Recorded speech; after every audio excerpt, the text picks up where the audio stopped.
Well, welcome back. This is Soulmates, and this episode, I think Renuka and Tejas are in trouble. As usual, they're always in trouble. Well, don't forget to subscribe. I think this is an interesting episode. Let us jump straight to the video of today. The episode starts with Sachin returning home after another long day at work. He's been pushing himself hard, saving every rupee to fulfill a simple dream, building a room of their own.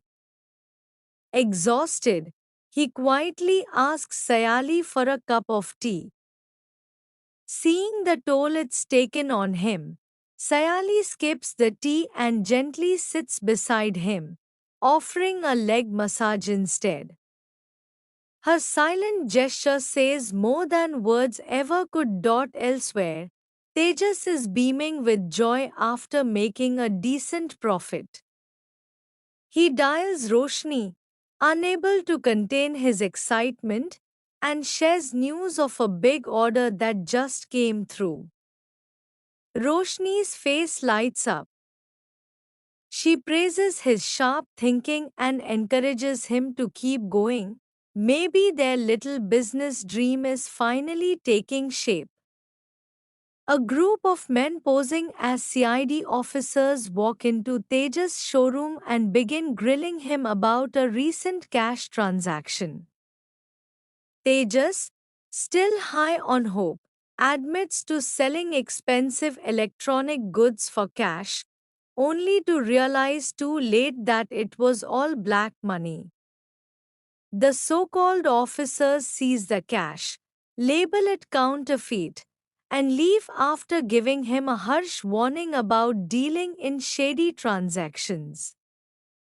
Tejas begs them to return his goods, but they walk out with everything shattered. Tejas rushes to the police station to try and recover his merchandise.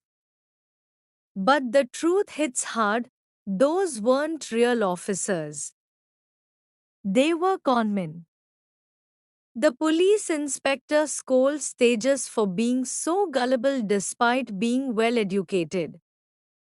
Embarrassed and helpless, Tejas is left with no choice but to wait and hope. Back home, Renuka watches her sons, Tejas, Sachin, and Akash, devotedly care for their wives.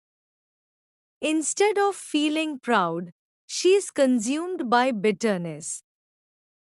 She fears that their wives are becoming more important than the family that raised them. She vents her insecurities to her husband, Paresh, who calmly hands her three wooden toys representing see no evil, hear no evil, speak no evil. His point is simple. Sometimes, peace comes not from control, but from silence. But his sarcasm only adds fuel to Renuka's simmering resentment. When Renuka learns about the scam, her patience snaps.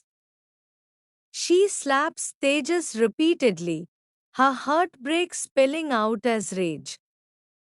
She reminds him of every sacrifice she made to raise him and educate him, only to see him fall into the same trap again. The family urges her to keep the incident under wraps, especially from Roshni, who might walk away if she finds out the truth. Tejas, desperate and humiliated, pleads with Renuka for 5 rupee lakhs to repay the company. But instead of sympathy, he gets another scolding. With no other option, Renuka makes a painful decision. She plans to hand over Sayali's jewelry to help Tejas. But she knows the consequences. If anyone finds out, especially Sayali, the family could be torn apart. Thanks for watching, guys, up to this point, and I'll see you next time in the next video. But for now, bye, guys.